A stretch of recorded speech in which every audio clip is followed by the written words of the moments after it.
Bonjour à tous, bienvenue dans cette vidéo. Aujourd'hui, je vais vous présenter les joueurs de la QV Draft 2024 en environ 30 secondes. J'ai un peu dépassé sur certains joueurs, vous m'en voudrez pas. J'ai fait simple pour présenter les joueurs. Petit résumé rapide, âge, taille, machin, tout ça, stats de l'année dernière. Les points forts, les points faibles et également une petite comparaison. Bon, les comparaisons, je suis pas vraiment fan parce que je trouve que chaque joueur est différent. Donc pour le comparer, j'aime pas trop, mais c'est quand même un outil qui est sympa, qui est utile pour montrer quel type de joueur c'est. Donc voilà, let's go.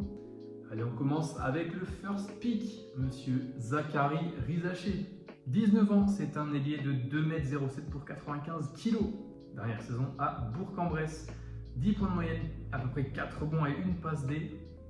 Au niveau de ses points forts, clairement sa polyvalence en attaque, il peut à peu près tout faire, que ce soit finir en lay-up, claquer un dunk ou mettre un bon shoot. Franchement, que ce soit à 3 points mid-range, il a un bon bag. Deuxième qualité, c'est vraiment un joueur athlétique, 2,07 m, 95 kg et de longs bras également. On a également un joueur qui défend bien, ce qui fait de lui un bon gros two-way player, comme on aime. Au niveau de ses points faibles, le lancer franc, il a eu un peu de mal, notamment sur certains matchs en Eurocup. Également, les finitions au contact, ça a été un petit peu compliqué certaines fois, où il a eu un peu de mal à encaisser le choc finalement. Au niveau de la comparaison, je vais partir sur un Franz Wagner. Allez, encore un Frenchie, deuxième place pour monsieur Alexandre Sarr, 19 ans, donc poste 4-5, 2,16 m pour à peu près 100 kg. Il a effectué sa dernière saison à Perth en Australie en 10-4-1. Donc voilà, 10 points, 4 rebonds de moyenne et une passe D en 17 minutes seulement. Il n'a pas eu énormément de temps de jeu que ça, c'est un peu dommage. Donc, au niveau de ses points forts, principalement sa défense, vraiment c'est sa qualité numéro 1 clairement. On a aussi un joueur très mobile pour sa taille. Et il possède également une vraie envergure. Au niveau de ses points faibles, je vais mettre pouvoir se créer ses propres shoots. S'il arrive à faire ça, ce serait vraiment un intérieur élite. Son handle, c'est aussi un petit problème. Il a encore un peu de mal à changer de direction. Mais on le pardonne quand même. Pour un joueur de 2,16 m, c'est pas facile. Au niveau de la comparaison, je vais partir sur un Jaren Jackson Jr. du côté de Memphis. On passe maintenant avec Rich Shepard, 1,88 m, 80 kg pour l'ancien guard de Kentucky. Au niveau de ses points forts, c'est un très bon shooter, un des meilleurs de cette QV de draft, 53% du parking. C'est aussi un bon défenseur off-ball. Au niveau de ses points faibles, il a un petit peu du mal à créer pour lui-même. Il a aussi quelques problèmes en défense, notamment en 1 contre 1 on-ball. Au niveau de la comparaison, je vais partir sur un Dante DiVincenzo du côté des Knicks. Allez, on part maintenant avec Stephen Castle, champion en titre en NCAA avec Yukon. On a ici un guard, pas vraiment un meneur pour moi, d'1,98 m, 98 kg, 11 points, 5 rebonds et 3 passes D de moyenne la saison dernière. Au niveau de ses points forts, on a clairement la défense extérieure qui est son plus gros point fort, c'est vraiment un pitbull, très énergique. C'est également un bon passeur. Au niveau de ses points faibles, son shoot extérieur, moins de 27% de réussite en NCAA, c'est vraiment très peu. On a également la création pour lui-même, il a souvent besoin des autres pour se montrer efficace. Et au niveau de la comparaison, je vais partir sur un Derrick White, là on vise quand même assez haut. Mais il va vraiment falloir bosser le shoot. Le shoot à 3 points là, c'est pas possible, il faut vraiment travailler ça. On part maintenant avec Ron Holland, fils de François. 18 ans, 2,03 m, 93 kg pour l'ailier de la Team Ignite. Cette saison, 20 points, 6,6 rebonds et 2,7 passes de moyenne. Au niveau de ses points forts, c'est très clairement son côté athlétique qui saute aux yeux. Également ici un bon défenseur, capable également de prendre pas mal de rebonds, 6,6 sur la saison, c'est vraiment pas mal. Au niveau de ses points faibles, c'est clairement le shoot.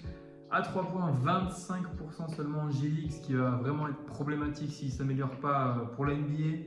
Et également ses pertes de balles. Il y a plus de pertes de balles que de passes D, ça c'est des stats vraiment pas très belles à voir.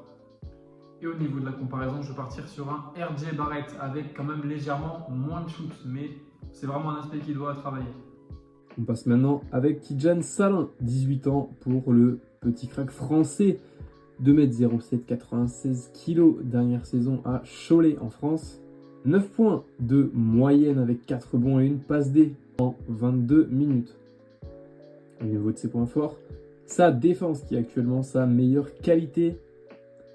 Également le shoot à 3 points, notamment le catch and shoot, à peu près 36-37% à 3 points en championnat de France. À 18 ans, ça reste quand même très prometteur. Également très puissant physiquement. Au niveau de ses points faibles, le jeu de passe et le playmaking qui devrait être amélioré. Également les lancers, 60%, ce qui n'est pas non plus incroyable. Et au niveau de la comparaison, je vais partir sur un Rui Hachimura du côté de Los Angeles des Lakers. On passe maintenant au 7e choix avec Donovan Clingan. 20 ans, américain et pur pivot de 2m18 pour 127 kg. Belle bête quand même. Il a effectué ses dernières saisons à Yukon où il a été champion 2 fois. 13 points de moyenne, 7 rebonds et une passe D. Également 2,5 contre en 22 minutes de moyenne. Au niveau de ses points forts, la défense intérieure, notamment avec une belle protection de cercle. Il prend également pas mal de rebonds. Et il a une bonne finition à l'intérieur également. Par contre, au niveau de ses points faibles, on a clairement le shoot, que ce soit mid-range ou 3 points. C'est vraiment très très faible. Également les lancers avec seulement 56% en université. Et un autre problème, c'est que c'est un pivot peut-être un peu trop lambda, vraiment un peu trop à l'ancienne. Au niveau de la comparaison, je vais partir sur un Walker Kessler. Et on part maintenant avec Rob Dillingham, 19 ans, un des joueurs les plus petits de cette cuvée de draft, non pas par le talent, mais bien par la taille.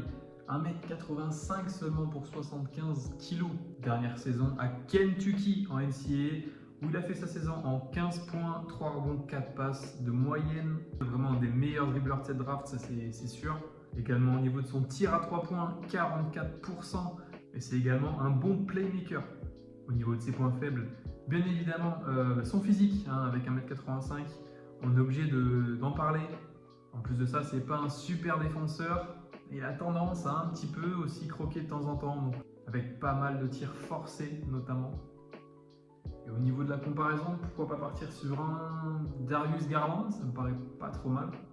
On part maintenant avec Zach Edey, le big man, le pivot de Purdue, le Canadien. 2m24 comme un certain Victor Wembanyama, 136 kg, ce qui ferait de lui le joueur le plus lourd de NBA. Au niveau de ses stats de l'année dernière, c'est assez monstrueux. 25 points de moyenne, 12 rebonds, 2 passes et 2,2 contre. Au niveau de ses points forts, c'est vraiment un monstre sous le panier. C'est là où il a marqué quasiment tous ses points en NCAA sur chaque match. C'était vraiment des mismatchs constants quasiment en NCAA. On a aussi un bon défenseur, notamment un bon protecteur d'arceau. Un bon rebondeur aussi, qui prend pas mal de rebonds offensifs. Au niveau de ses points faibles, pour moi, c'est un pivot un peu trop lambda. C'est-à-dire qu'en NCAA, il pouvait dominer, mais je pense qu'en NBA, il n'y aura pas la même domination, on va dire, avec des intérieurs qui sont bien plus costauds. Un autre problème également, c'est qu'il n'a pas ou très peu de shoot, notamment mid-range et encore moins à 3 points. Au niveau de la comparaison, je vais partir sur un Zubac, mais un tout petit peu plus grand quand même. Je crois qu'il fait presque 10 cm de plus quand même, mais après il y a quelques similitudes. On part maintenant avec Cody Williams, petit frère de Jalen Williams, le joueur du Thunder. Il sort de l'université du Colorado et nous avons un joueur de 2 mètres pour 85 kg. C'est un ailier qui brille surtout pour sa défense, capable de défendre sur quasiment tous les postes allant du poste 1 au poste 4. Il n'y a aucun problème pour lui. Offensivement, il peut vraiment scorer d'un peu partout. Capable de driver et également de prendre des tirs à 3 points. Au niveau des points faibles, il a du mal encore à se créer ses propres tirs. Il est encore assez frêle, 85 kg seulement. Il devra vraiment se développer s'il ne veut pas se faire bouger, surtout en NBA. Et au niveau de la comparaison, je vais partir sur un Jaden McDaniels des Wolves. On part maintenant avec Matas Buzelis, 19 ans, ailier. Il est à moitié américain et à moitié lituanien. Né à Chicago, 2m08, 95 kg. La saison dernière, il l'a fait avec la team Ignite, 14 points de moyenne, 7 rebonds, 2 passes, 2 contres.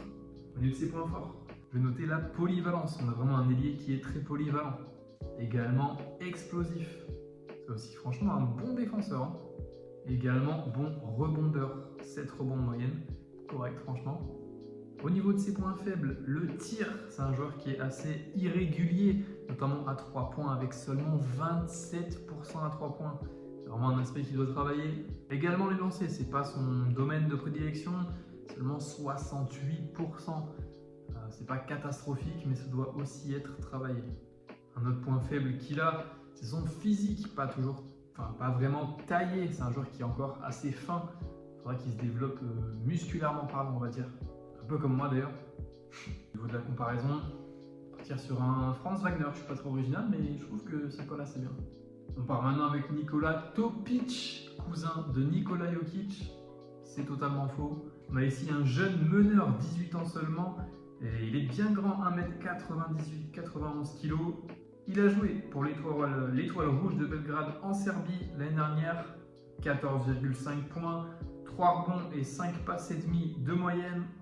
Pour ses points forts, c'est clairement sa qualité de passe, sa vision de jeu, et il a également une bonne petite finition au cercle.